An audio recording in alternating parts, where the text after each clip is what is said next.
यामध्ये मी तुमचे सगळे व्हिडिओ आणि पीडीएफ टाकल्यात रात्री लिहित राहा कंटिन्यू. कॅल्क्युलस मध्ये आपला पार्ट सुरू आहे डिफरन्शिएशन. त्याचा व्हिडिओ बघून घ्या.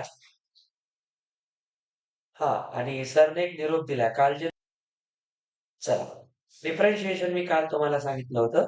आता पिटू तुझ्यासाठी मी थोडं रिपीट करतो, लक्ष दे. आपल्याकडे जर कोणतंही फंक्शन असेल, जसं मी काल सांगितलं जसं x⁻³ आता हे कोणतं फंक्शन आहे? पॉलिनॉमियल. त्याचा ग्राफ आपण सगळ्यांनी शिकला होता. त्याचा ग्राफ असा असतो, आठवा.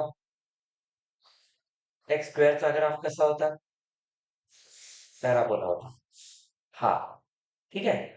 तर कोणत्याही फंक्शनचा डेरिव्हेटिव्ह काढण्याचा अर्थ काय असतो सांगा? स्लोप काढणे. आता तुम्हाला म्हणलं रस्त्यावर चालता चालता विचारलं तरी सांगता आलं पाहिजे. डिफरन्शिएट करणं म्हणजे त्या कर्वचा दिलेल्या पॉइंटवर स्लोप काढणं. त्याचा काल काय फॉर्म्युला होता? पॉलिनॉमियल फॉर्म होता x⁻n. त्याचा फॉर्म्युला होता nx⁻n-1. तर या n ला खाली आणा, x लिहा आणि या n मधून 1 मायनस करा. तर बघा त्यावरून त्याच्या डेरिव्हेटिव्हला आपण f' x लिहितो. हे डॅशचा अर्थ असते डिफरन्शिएट केला आपण.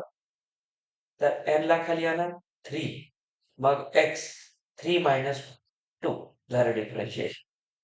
समजलं? इतकं सोपं असते. ह्याला आपण म्हणतो स्लोप ऍट अ पॉइंट. आणि हे स्लोप काय असते? ते असते इक्वेशन ऑफ टँजंट. त्या पॉइंटवर आपण जी टँजंट काढतो त्याचं हे इक्वेशन असते.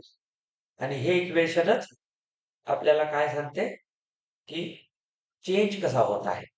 जसं आपण पाहिलं काल dx/dt. dx/dt काय असते? वेलॉसिटी.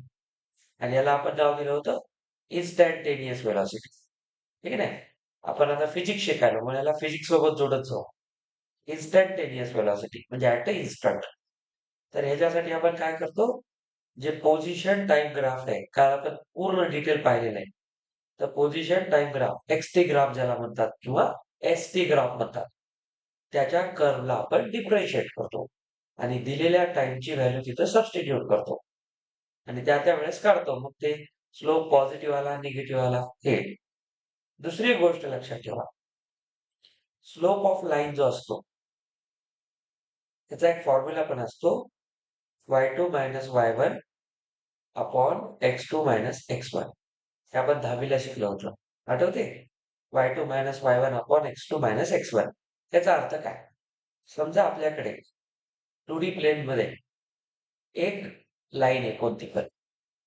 ठीक आहे, आता लाईन आहे, इन्फायनेटली लॉंग असेल. या लाईनवर आपण कोणतेही 2 पॉइंट कन्सिडर केले.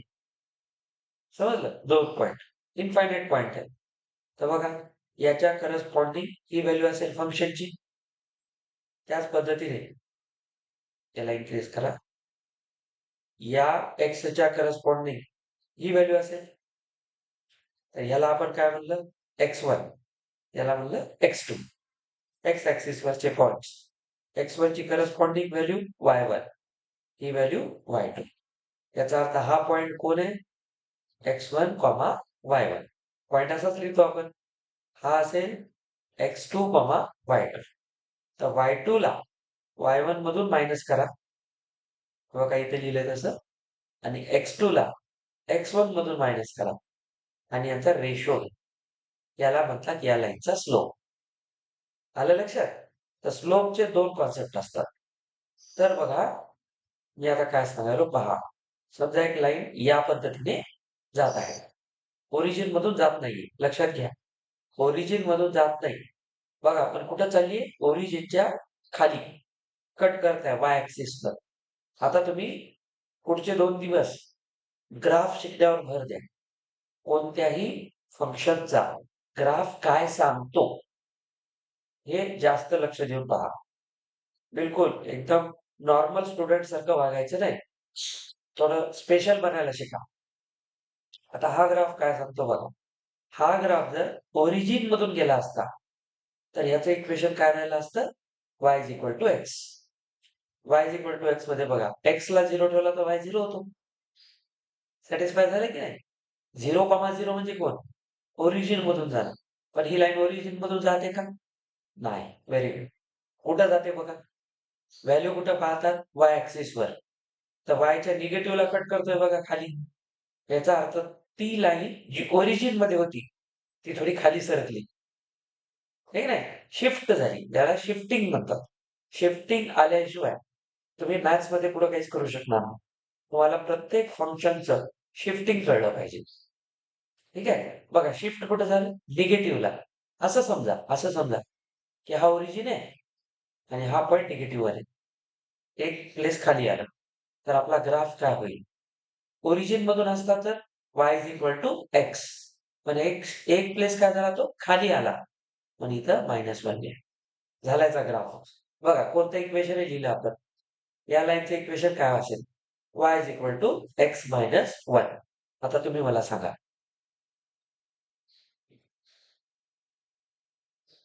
याचं इक्वेशन काय राहील?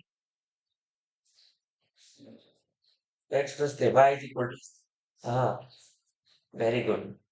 एक्सच्या वर पॉझिटिव्ह वर आहे. आलं लक्षात? आता हे पॉलिनॉमियल फंक्शन आहे. आता मला विचार करून उत्तर द्या. वायलाच काय लिहितो आपण? F x. ठीक आहे नाही? आपले जे फंक्शन होते y is equal to x minus 1. दुसरं होतं y is equal to x plus 5. Differentiation पक्क शिका आता. पूर्ण फिजिक्स मध्ये काम करणार आहे. वायलाच काय लिहितात? F x. हे आपण आता शिकले मॅथ्स मध्ये. ठीक आहे? आता आपल्याला काय करायचंय? याचं डेरिव्हेटिव्ह काढायचंय. तर डेरिव्हेटिव्हला काय लिहितात? F dash x. तर एक्सचा पॉवर किती आहे? 1. आता शिकलो आपण. कालच सांगितलं मी. एक्सचं डेरिव्हेटिव्ह 1 असतं. एक्सचं डेरिव्हेटिव्ह 1. 1 कसं काढलं आता सांगितलं. या n ला खाली आणा. x लिहा. 1 मायनस 1 करा. म्हणजे 1 x 0. एक्सचा पॉवर 0 म्हणजे 1. 1 इंटू 1 किती असते? 1. तर जो नुसता x असतो, म्हणजे एक्सचा पॉवर जर 1 असेल, तर आपण त्याचं डेरिव्हेटिव्ह 1 घेतो. तर या एक्सचं डेरिव्हेटिव्ह 1 आहे. 1 तर कॉन्स्टंट आहे. कॉन्स्टंटचं डेरिव्हेटिव्ह 0 असतं. कॉन्स्टंट नंबर आला, त्याला एक्स वगैरे काहीच नसेल, तर त्याचं डेरिव्हेटिव्ह 0. डिफरन्शिएशन म्हणजे डेरिव्हेटिव्ह. तर सांगा, या फंक्शनचं डेरिव्हेटिव्ह किती आलं? 1 आलं. इथं काय येईल सांगा? या एक्सचं 1 येईल, याचं कॉन्स्टंट येईल. तर बघा, हे पण 1च येईल. तर बरेचसे फंक्शन असतात, ज्यांचं डेरिव्हेटिव्ह सेम असतं. बघा, फंक्शन वेगळे आहेत ना? हा एक्स -1 आहे, हा एक्स +5 आहे. दोन्ही फंक्शन तर वेगळे आहेत, पण त्यांचं डेरिव्हेटिव्ह सेम आहे. Derivative may be same. का? कारण कॉन्स्टंट काही असो, त्याचं डेरिव्हेटिव्ह तर 0च होणार आहे. तर हे तुम्हाला काय सांगते? हे काय सांगते? सर याचं डेरिव्हेटिव्ह 1 आलं, म्हणजे काय झालं? याचा अर्थ आहे constant. No change. No change. म्हणजे जर तुमचं dx/dt, आता मी काय बोलायलो बघा. आता तुम्हाला सांगतो गंमत. याचं मिनिंग शिका. मी नेहमी सांगतो, फिजिक्समध्ये फक्त मॅथ्स नाही लावायचं. त्याचा फिजिक्समध्ये काय अर्थ होतो, हे शिकायचं. जसं याचा ग्राफ काय होता? आता सांगितलं. सर याचा ग्राफ x-1 असा होता. समजे? x-1.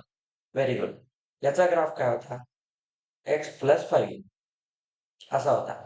तुम्ही नीट समजून घ्या. हा -1 आहे, हा +5 आहे. त्याचा डेरिव्हेटिव्ह काय आलं? 1 आलं. आणि पुढे एक्स नाहीये. म्हणजे हा एक्सवर डिपेंड नाही. म्हणजे हा टाईमवर डिपेंड नाही. टी असतं तर? टी असतं तर कालच्या फंक्शनमध्ये टी² घेतलं होतं. टाईमचं फंक्शन होतं. हे कशाचं फंक्शन आहे? एक्सचं फंक्शन आहे. एखादं फंक्शन कशाचं आहे, कशावरून ठरवतात? डोमेन. वाय कोणावर डिपेंड आहे? तर एक्स डोमेन आहे, वाय रेंज आहे. तर याला काय म्हणतात? म्हणा, Y is function of x. समजलं? जर मी असं लिहिलं,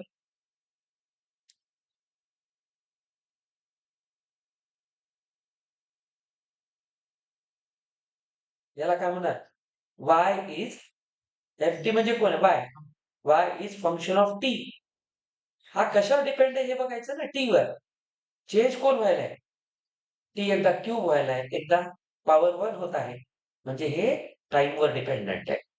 हे अर्थ समजून घ्या. आता मला सांगा, डिफरन्शिएशन फिजिक्सच्या सेन्समध्ये शिकवायलो मी, मॅथ्स नाही. मॅथ्स मध्ये आपल्याला सेपरेट कॅल्क्युलस शिकायचं. सिद्धी त्यांचं काल लास्ट चॅप्टर सुरू झाला. 3 महिने झाले शिकवायला त्याला कॅल्क्युलस. 3 महिने 90 डेज शिकवले मी तो एक चॅप्टर. आता विचार करा, काल त्याचा लास्ट चॅप्टर सुरू झालाय, डिफरन्शियल इक्वेशन्स. संपला कॅल्क्युलस. 30 जुलैला 30 जुलैला आफ्टर 1 मंथ त्यांचा जेईचा सिलेबस संपला बघा मॅथचा. 6 मंथ बिफोर विचार करा आता किती प्रॅक्टिस होईल. जानेवारीत एक्झाम असते, तुमचंही पुढच्या जुलैला संपून जाते मॅथ्स. म्हणून नीट लक्ष द्यायचं. आता याचा अर्थ काय बघा हा. सांगा, डेरिव्हेटिव्ह काय सांगते? डेरिव्हेटिव्हचं काय काम आहे? Slope at a point. Slope at a point. किंवा हे पण एक इक्वेशन आहे ना. हे कशाचं इक्वेशन आहे? टँजंटचं इक्वेशन. म्हणजे त्या पॉइंटला आपण जर टँजंट काढली तर टँजंट एक लाईन असते. त्याचं इक्वेशन सांगा, असं त्याचा अर्थ आहे. आता मला विचार करून उत्तर द्या. हा तेच सांगायला आता. आता तेच सांगायला. हे किती आलं? 1. हे एक्स वर डिपेंड आहे का? नाही. नाहीये. इथे एक्स कुठे दिसते? हे कॉन्स्टंट आहे.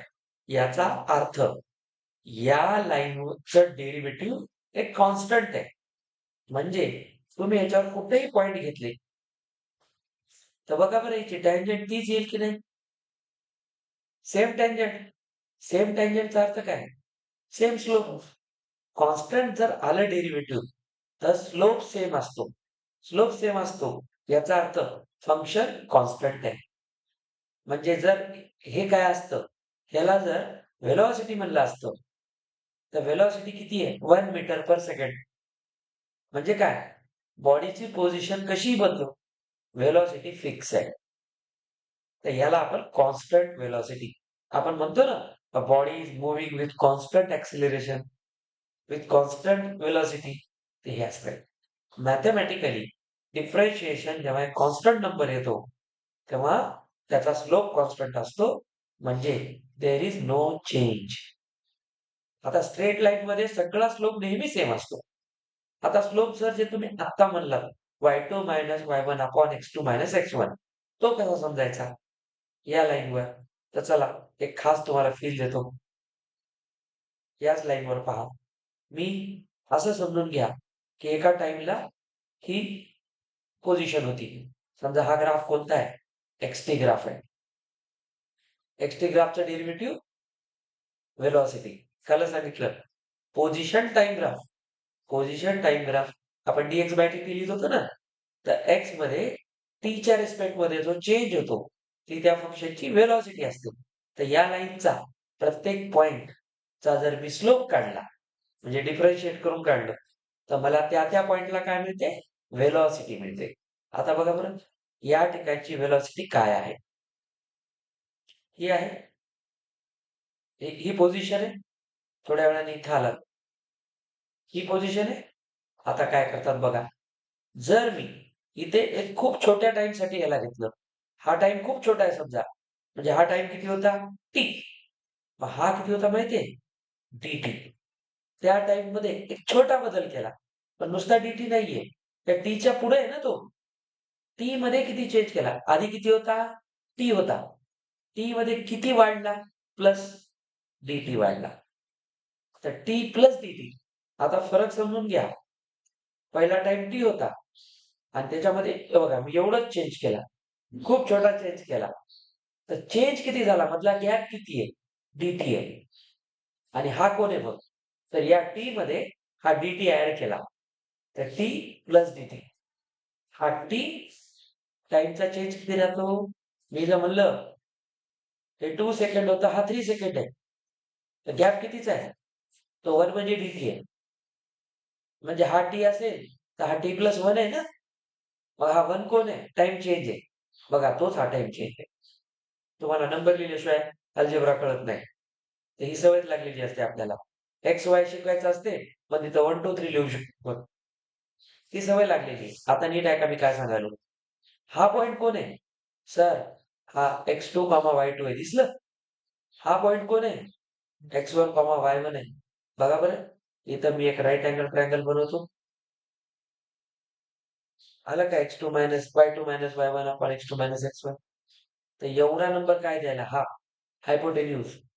हा जो हायपोटेन्यूज आहे हा हा दिस इज स्लोप. स्लोप आहे तो किती स्टीफ आहे बघा. आता तो असा आहे ना, मला विचार करून सांगा, अँगल बदलला तर स्लोप बदलायला आहे. बघा स्लोप कशावर डिपेंड आहे?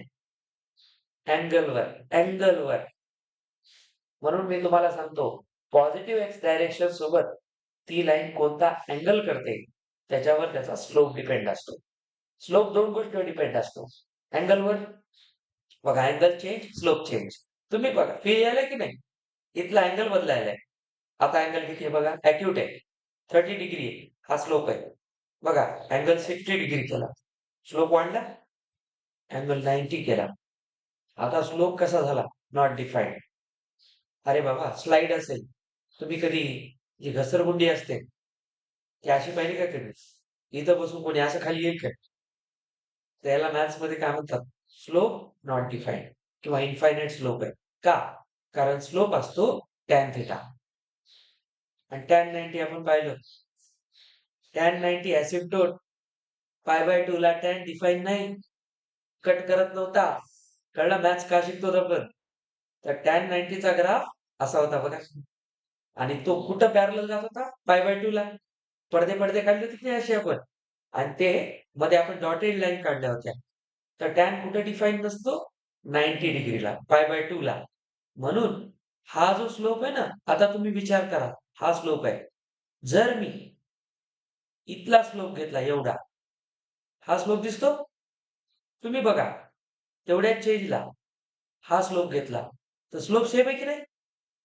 बघा यालाच म्हणतात कॉन्स्टंट स्लोप. तर याचा स्लोप कधी चेंज होणार नाही. कारण बघा त्याचं डेरिव्हेटिव्ह काय आलं? एक कॉन्स्टंट नंबर आला. जेव्हा जेव्हा डेरिव्हेटिव्ह कॉन्स्टंट येते तेव्हा तेव्हा स्लोप सेम असतो. म्हणजे किती टाइम बदला, टाइम बदलायला ना, इथं वेगळा टाइम होता, इथं वेगळा टाइम होता. टाइम किती बदला, हा स्लोप सेम. म्हणजे एक्सटी ग्राफचा स्लोप सेम म्हणजे त्याची व्हेलॉसिटी सेम. तर टाइम किती बदलो, गाडी कॉन्स्टंट व्हेलॉसिटीने जात आहे, म्हणजे गाडी आपली डायरेक्शन बदलत नाही. का बरं सर? बघा इथं एक्स ऍक्सिस सोबतचा अँगल, अँगल आता बघा तोच अँगल इथे येईल. तुम्ही बघा हा अँगल इथं होता एक्स सोबत, मी इथे एक ट्रायंगल काढला होता, दिसते? हा अँगल बघा, इथे एक ट्रायंगल, हा अँगल बघा. तुम्हाला आठवते? ही एक पॅरलल लाईन आहे, ही एक पॅरलल लाईन आहे, आणि पॅरलल लाईन मधले हे अँगल कोणते असतात? Corresponding angle. आणि करस्पॉन्डिंग अँगल कॉन्ग्रुएंट असतात. लगे दिमाग, त्या अँगल मध्ये चेंज काहीच नाही. हा जर थिटा असेल तर हा पण थिटा, हा पण थिटा. तर स्लोप का चेंज झाला नाही? कारण तो एक कॉन्स्टंट डेरिव्हेटिव्ह येतो. कळलं मॅथमॅटिक्स किती जबरदस्त आहे, सगळ्या गोष्टीचा अर्थ लावून देतो. आता जर मी तुम्हाला म्हणलं एक फंक्शन घ्या, y is equal to x square, ठीक आहे, y is equal to x square. अब दिमाग लगाओ, याचं डेरिव्हेटिव्ह काय येईल? आताच सांगितलं 2x येईल. 2 ला खाली आहे ना, आणि एक्सचा 2 मायनस 1, 2x आहे. आता याच्यामध्ये एक्स आहे ना, एक्स आहे. समजा ही काय आहे? व्हेलॉसिटी आहे. आणि हे फंक्शन कशाचं होतं? एक्स टी होतं. ठीक आहे, एक्स टी होतं असं मानून चला, एक्स टी ग्राफ आहे.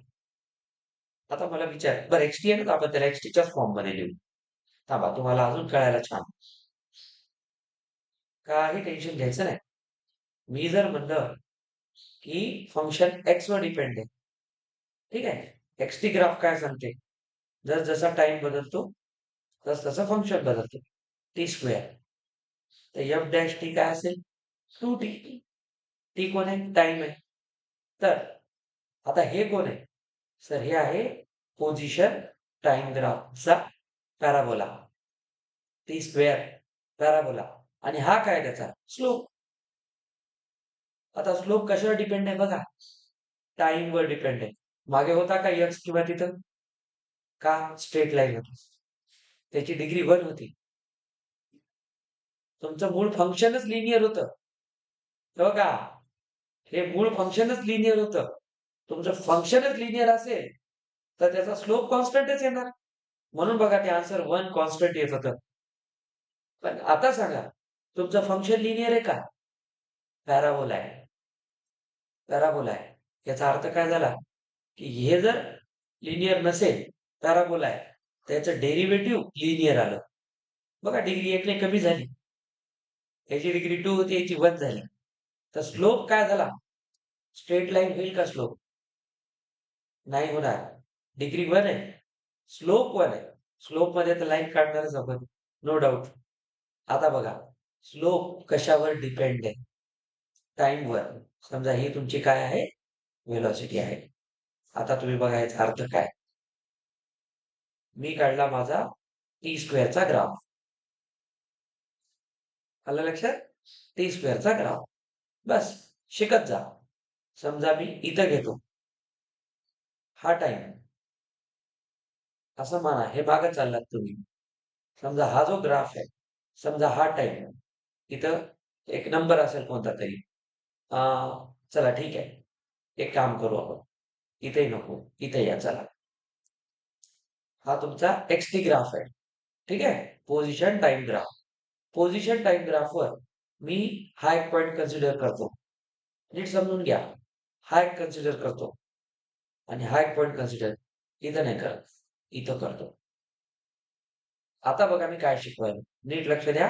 कालच्या गोष्टीला मी थोडं मोठं करायला. मी अजूनही तुम्हाला सांगतो, मी तुम्हाला मॅथ शिकवत नाहीये. मी फिजिक्स शिकवायला. फिजिक्समध्ये मला समजावं लागतं याचा अर्थ. मॅथ्समध्ये सांगत नाही. सॉल्व्ह करा. फक्त सॉल्व्ह करा. आप ध्यान से देखो. माझ्याकडे 3 वेगवेगळे पॉइंट आहेत. हा एक टी आहे, टाईम आहे एक्स ॲक्सिसवर. असं म्हणा, की हा 4 सेकंड आहे. टाईम आहे ना 4 सेकंड. हा समजा त्याला ओरिजिन नाही मानलं मी. ओरिजिन नाहीये समजा तो. हा समजा किती आहे? 2 सेकंड आहे. आणि समजा इथं असं समजा, चला हा 6 सेकंड आहे. हा 4 सेकंड आहे. आणि समजा हा 2 सेकंड आहे. कळाले? हा 2 सेकंड आहे. पण तो कुठं चाललाय? निगेटिव्हला. निगेटिव्हचा फील देतो चला. निगेटिव्हचा फील देतो. जेवढं सोपं होईल तेवढं सांगतो. चला ह्याला 0च म्हणा. याला 4 सेकंड म्हणा आणि हा निगेटिव्ह मध्ये आहे. समजा हा निगेटिव्ह 2 आहे. 0च्या मागचा टाइम निगेटिव्ह नसतो. आणि आता तुम्ही समजून घ्या. तुम्हाला कॉन्सेप्ट सांगायचा आहे म्हणून. ठीक आहे? अब ध्यान से देखो. मला जर इथे वेलॉसिटी काढायची. अरे बाबा पोझिशन तर ही आहे ना. या टाइमला बॉडी इथं होती. हे कोण सांगायले? ते हे सांगायले. वरचं फंक्शन सांगते पोझिशन आणि टाइम काय आहे? हाय. म्हणजे बघा 4 सेकंड टाइम असताना वेलॉसिटी पोझिशन काय होती? तर मला इथं 4 ठेवावं लागेल ना? पोझिशनचा ग्राफ कोणता आहे? तुमचं लक्ष पाहिजे बरं. मजाक नाही चालू. या 2 ग्राफचे मिनिंग सांगा चला. वरचा ग्राफ कोण आहे? वरचा ग्राफ कशाला रिप्रेझेंट करतो? याला. याला म्हणजे कोणाला? पोझिशन टाइमला. हा एक्स-टी लिहिलाय की नाही? आणि त्याचं डेरिव्हेटिव्ह कशाला रिप्रेझेंट करते? व्हेलॉसिटीला. मी जर तुम्हाला म्हणलं 4 सेकंड टाइमला बॉडी कुठं होती? तर तुम्ही इथं ठेवाल ना 4? टीला 4 ठेवा. 4 चा स्क्वेअर 16. तर 4 ला बॉडी कुठे होती? 16 मीटर. 16 मीटरवर होती. 4 सेकंडला बॉडी 16 मीटर. हे मीटरमध्ये असते, हे सेकंड्समध्ये असते. तर 4 सेकंड जेव्हा टाइम होता, तेव्हा बॉडी कुठं होती? तर तुम्ही या फंक्शनमध्ये 4 ठेवाल. इथे. आता मी म्हणलं, बरं हे तर कळलं, पोझिशन कळली. 4 सेकंद झाले 16 मीटर गेला. कळलं? आता जर म्हणलं, मग सांगा 4 सेकंडला जेव्हा तो 16 मीटर गेला, तेव्हा त्याची व्हेलॉसिटी काय होती? तर तुम्ही इथं काढणार का व्हॅल्यू? नाही. व्हेलॉसिटी कुठे आली? 2t वर. ही व्हेलॉसिटी आहे. म्हणजे काय? 4 सेकंडवर या पॉइंटवर एक टँजंट काढा. टँजंट काय? स्लोप आहे. बघा टँजंट एक स्ट्रेट लाईन आहे. हे बघा त्याची डिग्री 1 म्हणजे स्ट्रेट लाईन आहे. आलं लक्षात? मग आता जर काय म्हणलं मी, मग पटकन सांगा. 4 सेकंडला पोझिशन किती होती? 16 मीटर. 4 सेकंडला व्हेलॉसिटी किती होती? तर तुम्ही 4 कुठे ठेवाल? इथे ठेवाल आता. तर 4 टू जा 8. याचा अर्थ याची जी व्हेलॉसिटी आहे, आता बघा ॲट 4 सेकंड पोझिशन काय होती? सर पोझिशन टी स्क्वेअर होती. म्हणजे 4 स्क्वेअर होती. म्हणजे 16 मीटर होती. मग याची व्हेलॉसिटी काय होती? सर ती 2t होती. 4 सेकंडला किती होईल? 8 मीटर पर सेकंड. व्हेलॉसिटी मीटर पर सेकंड असते. तर इथे व्हेलॉसिटी किती आहे? 8 मीटर पर सेकंड. व्हेलॉसिटी पॉझिटिव्ह आहे? पॉझिटिव्ह आहे. लक्ष द्या. का सर पॉझिटिव्ह? अँगल बघा. अॅक्यूट. काल लिहून दिलतं. अॅक्यूट अँगलला व्हेलॉसिटी पॉझिटिव्ह घेता. स्लोप पॉझिटिव्ह असतो. अॅक्यूट अँगलचा स्लोप पॉझिटिव्ह असतो. हा पॉझिटिव्ह आहे. इथे कोणता अँगल असो. आता काय म्हणतो बघा. ॲट ॲट 0 सेकंड्स जेव्हा गाडी स्टार्ट केली, तेव्हा पोझिशन सांगा. सर पोझिशन टी स्क्वेअर आहे. म्हणजे 0 स्क्वेअर आहे. म्हणजे 0 मीटर आहे. याचा अर्थ गाडी स्टार्ट झालीच नव्हती. इथं थांबली होती गाडी. पोझिशन 0. 0 वर 0च होता. म्हणजे गाडी ॲट रेस्ट होती. बघा. सर हे कसं ठरवा मॅथमॅटिकली? मग याची व्हेलॉसिटी किती होती? सर व्हेलॉसिटी 2t आहे. है की नाही? टीला 0 ठेवा. 0 मीटर पर सेकंड. म्हणजे व्हेलॉसिटी 0 होती. पोझिशन 0 होती. याचा अर्थ काय? गाडी जागेवर आहे. याचा अर्थ असा, बघा ह्याच्यावर मी जो स्लोप काढला तो स्वतः एक्स ॲक्सिसच आहे. अरे 0 वरचा स्लोप बघा कोण आहे? एक्स ॲक्सिसच आहे. हा पण 2t आहे. हा पण 2tच आहे. हे सगळे स्लोप कशाला रिप्रेझेंट करतात? 2t फंक्शनला. समजलं? हा पण 2tच आहे. पण विचार करा. टीला 0 ठेवल्यावर हे 0 येते. मी काल सांगितलं होतं, एक्स ॲक्सिसला पॅरलल लाईन आली, तर स्लोप 0 असतो. आता ही पॅरलल ह्याच्यावर आणली तर वेक्टरमध्ये काय असते? पॅरलल वेक्टरलाच पॅरलल वेक्टरलाच कोलिनियर वेक्टर हे म्हणतात. तीच लाईन ॲज इट इज ह्याच्यावर आणा. स्लोप बदलला का त्याचा? नाही. एक्स ॲक्सिसचा स्लोप 0 असतो. 10th स्टँडर्डला सांगितलं होतं slope of a line. Parallel लाईनचा स्लोप सेम असतो. एक्स ॲक्सिसचा 0 असतो. बघा, हे कोणत्या ॲक्सिसवर स्लोप आला? एक्स वरच आला. तर याचा 0 आहे म्हणून बघा 0च आला आन्सर. कळलं? आता काय म्हणतो मी? At t is equal to -2 सांगा. ठीक आहे नाही? टाइम -2 असताना पोझिशन काय होती? सर टी स्क्वेअर होती. इंटरेस्टिंग गोष्ट आहे. म्हणजे -2 चा स्क्वेअर आहे. ते किती असते? 4. 4 मीटर होती पोझिशन. सर 4 मीटर तर पॉझिटिव्ह आले. बिलकुल बघा हे पॉझिटिव्ह आले. तर -2 जास्त मागे गेला.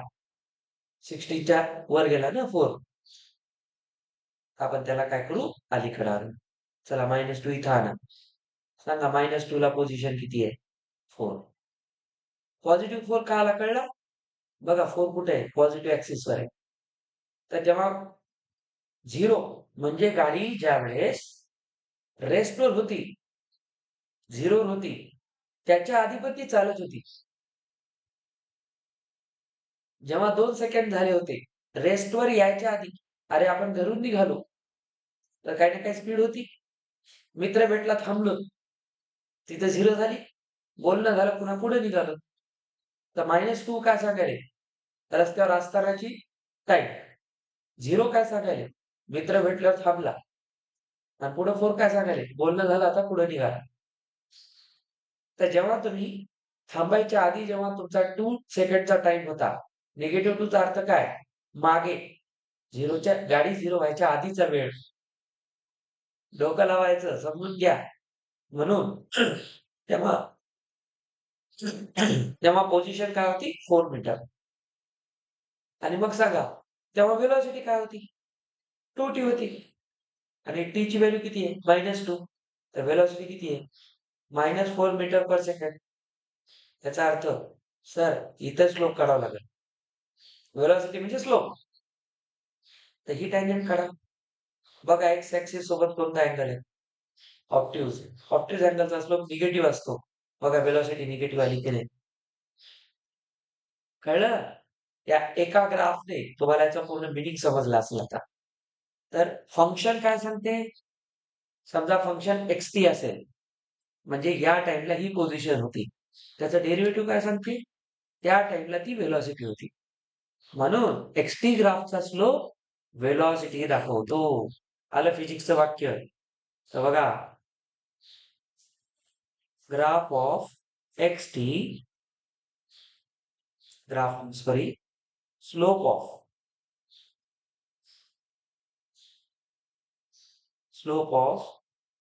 xt graph represents velocity. आजपासून लक्षात ठेवा, पोझिशन टाइम ग्राफचा स्लोप नेहमी व्हेलॉसिटी देतो. फिक्स डोक्यात ठेवा. आता जेई मेन्स मध्ये कसा प्रश्न विचारतात, कॉम्पिटेटिव्ह मध्ये कसं विचारतात, चला एक नमुना सांगू. क्वेश्चन,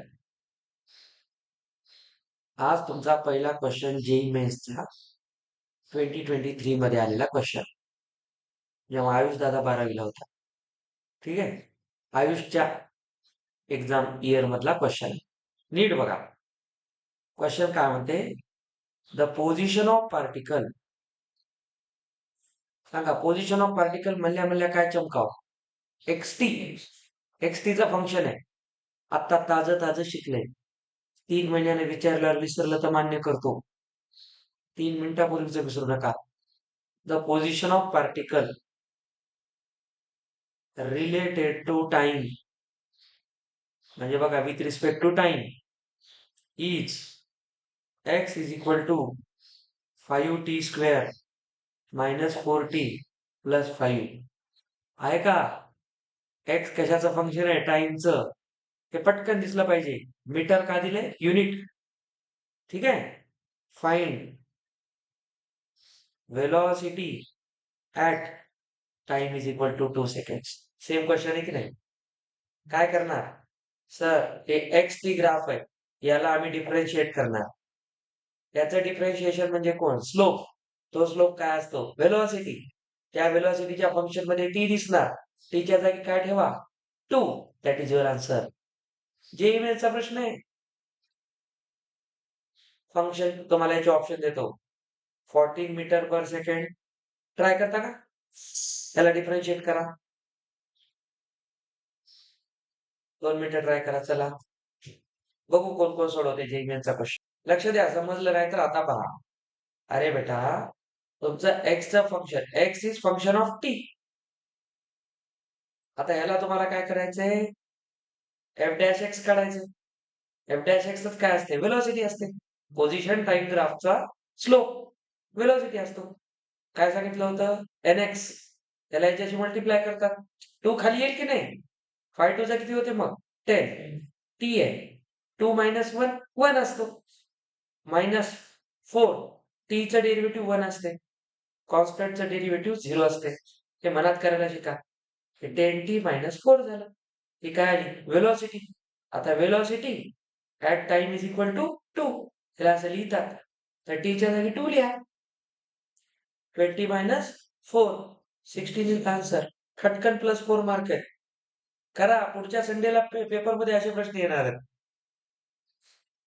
जेई मेन्सचा प्रश्न आहे, कुठला तुम्हाला टेक्स्टबुक मधला दिला नाही, ऑफिशियल प्रश्न आहे, सॅम्पल पेपरही नाहीये, ओरिजिनल जेई मेन्सचा क्वेश्चन आहे.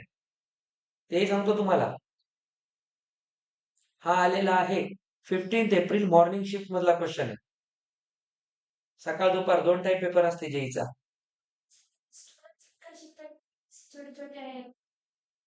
हा, हे असं असते. चला पुढचा क्वेश्चन, आता तुम्ही फास्ट कराल, त्याचाच भाऊ आहे. बघा, हा पण जेई मेन्स. मला आनंद वाटतो तुम्ही आता थोडे मेन्सचे क्वेश्चन करायला लागले. जेई मेन्स 25 जानेवारीचा क्वेश्चन आहे. क्वेश्चन काय म्हणतं बघा, डिस्टन्स ट्रॅव्हल्ड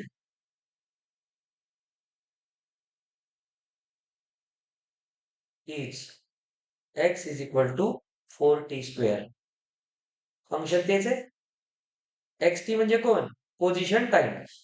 ठीक आहे, आता बघा, then velocity at time 5 seconds.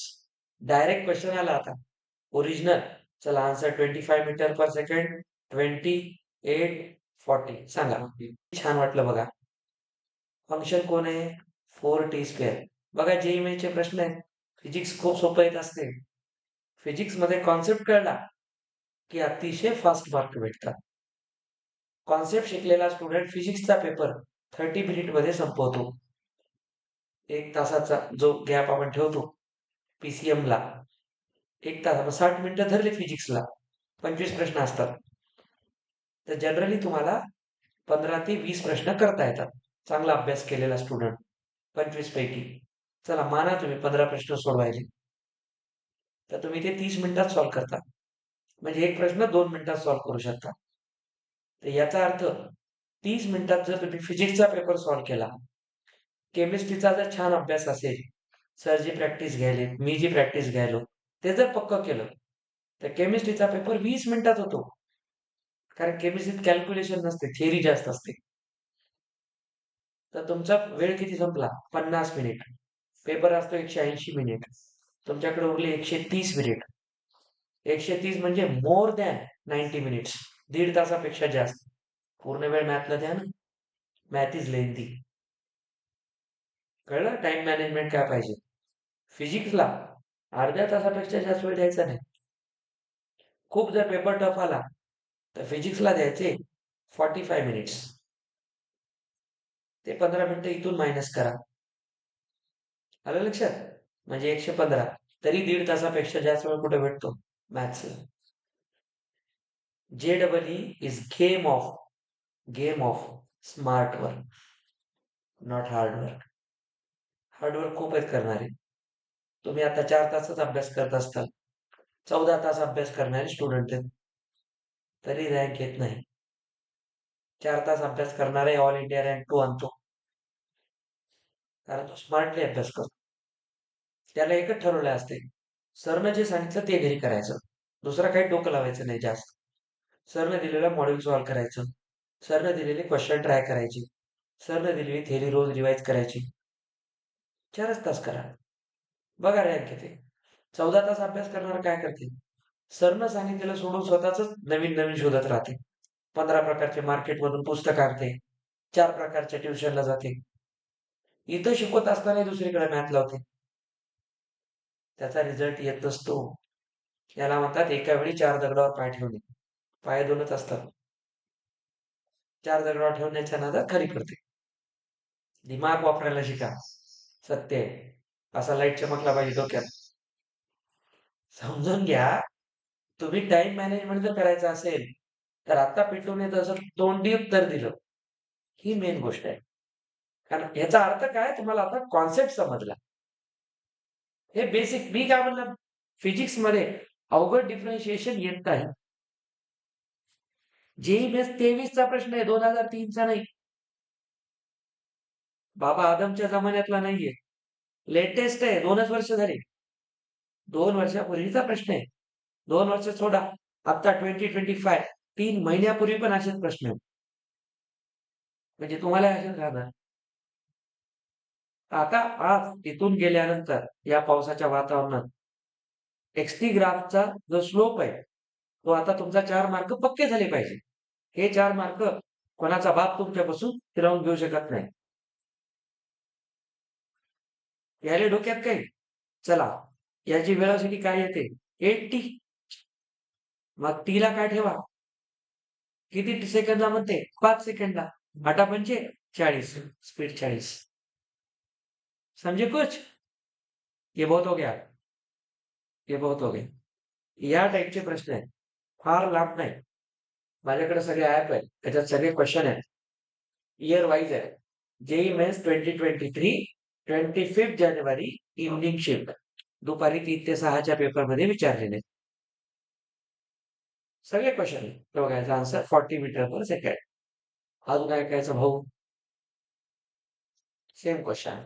चला, एक चांगला क्वेश्चन आहे. काल मी स्टँडर्ड लिहून दिले होते फंक्शन, आठवते? सांगा बरं याचं डेरिव्हेटिव्ह काय सांगितलं होतं रूट एक्सचं?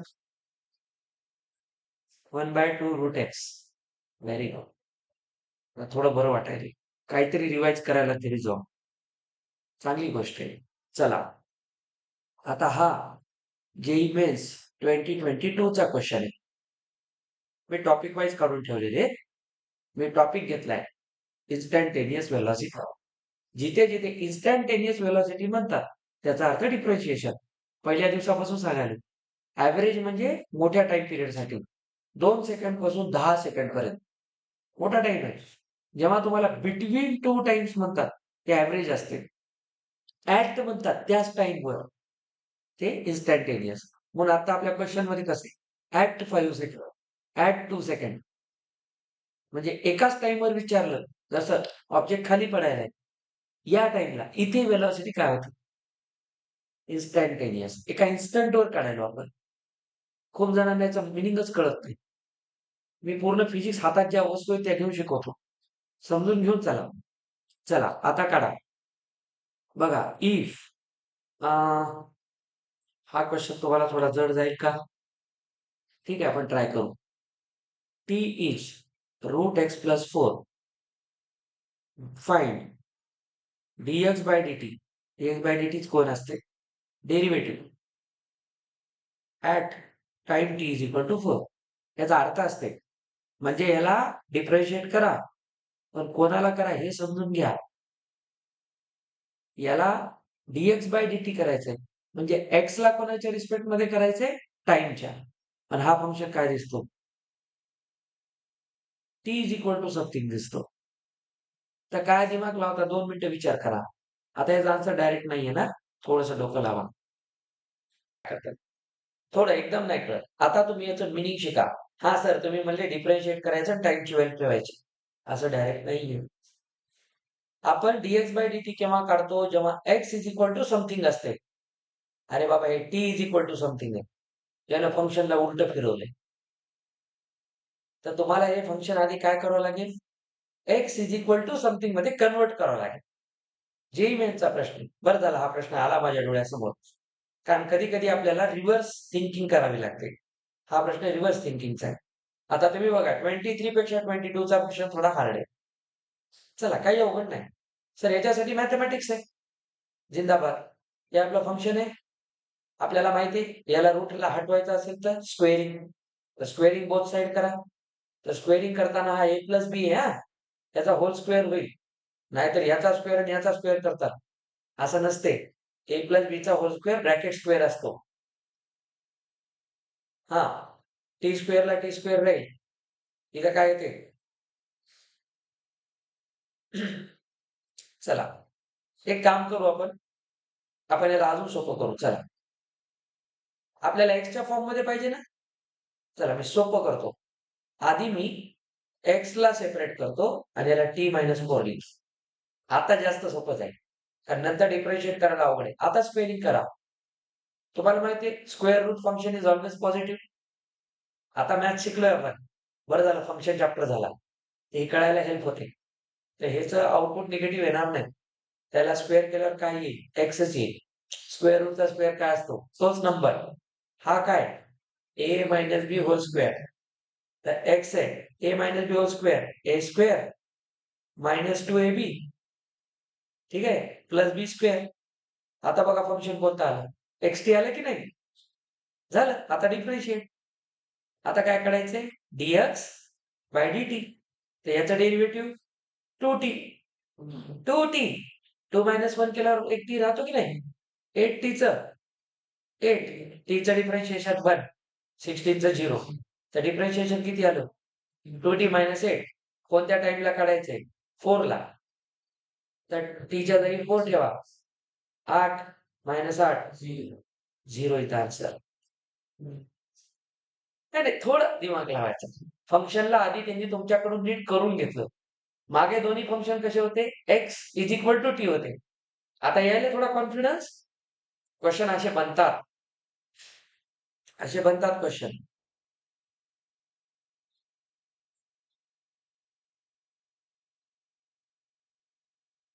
हा अजून डिफरन्शिएशन मध्ये एक या टाईपचं असते. काय म्हणतात त्याला? पॅरामेट्रिक फॉर्मचं एक असते. तर पॅरामेट्रिक डिफरन्शिएशन मी शिकवेल तुम्हाला. त्यावेळेस ते क्वेश्चन करू. आता हे बेसिक आहे. आणि जे मेन्स तुम्हाला बॅलन्स पेपर देत असते. सगळे क्वेश्चन हार्ड नसतात. काही इझी असतात, काही मीडियम असतात, काही टफ असतात.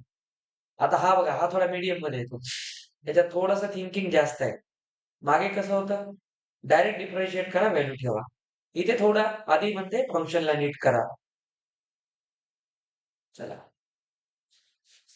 ओके? आली थोडीशी डोक्यामध्ये कॉन्सेप्ट बसली, तर डिफरन्शिएशनचा कॉन्सेप्ट कळला. आज आपण डिटेलमध्ये फिजिक्सचं डिफरन्शिएशन शिकलेलं आहे आणि त्याला फिजिक्समध्ये कसं वापरतात. 45 मिनिट्सचं रेकॉर्डिंग आहे जवळपास. मन लावून 2दा 3दा घरी पहा, पक्क करा. आणि आज जेईई मेन्सचे 3 प्रश्न केलेत आपण. अजून कॉन्सेप्ट पुढे शिकत जाऊ, तेव्हा तुमचे अजून क्वेश्चन बनतील. माझं टार्गेट आहे, हा चॅप्टर संपला की मी तुम्हाला जेईई मेन्सचे जवळ-जवळ या चॅप्टरचे 50 ते 100 प्रश्न शिकवणार आहे. Past year. म्हणजे तुम्हाला अंदाज येऊन जाईल. आता हे डोक्यात ठेवा. असे प्रश्न मी पुढच्या रविवारी पेपरला टाकणार आहे. समजलं? यावेळेस तुम्ही धरून चला, तुमचा जो पेपर आहे तो असाच राहील. हे छोटे-मोठे फंक्शन राहतील.